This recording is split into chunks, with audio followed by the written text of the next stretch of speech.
So my question to you is, do you think also that the Indian culture will become more prominent in the West?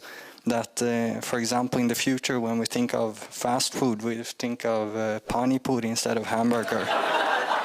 That radios here would start to play Bollywood music, and that H&M t-shirts would have New Delhi printed on instead of New York.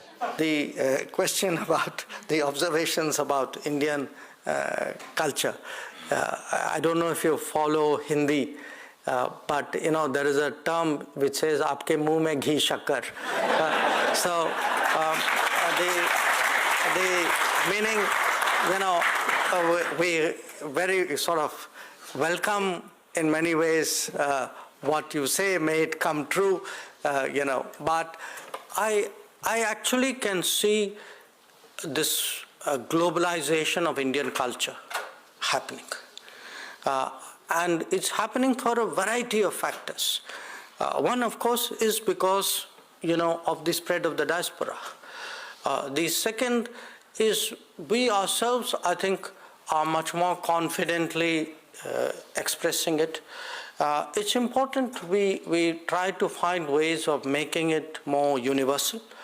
And one very good example of that is actually this initiative which started in 2015 of celebrating the International Day of Yoga. I mean, when the idea first started, Prime Minister spoke about it in September of 2014. He had come to the US at that time. I must say, in all honesty, none of us actually could even imagine it would catch on the way it does now. I mean, there is not a country in the world where that enthusiasm for yoga is not there.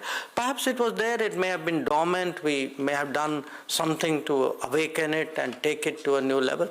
But there are other areas, you know, I mean, it could be music, it could be cinema, I mean, the power of culture. And I think that's the strength of India. It's a strength of India which we have not brought into play in the manner in which we should. And I hope people like you, you know, if you can be so enthusiastic, I'm sure everybody else will join you in that.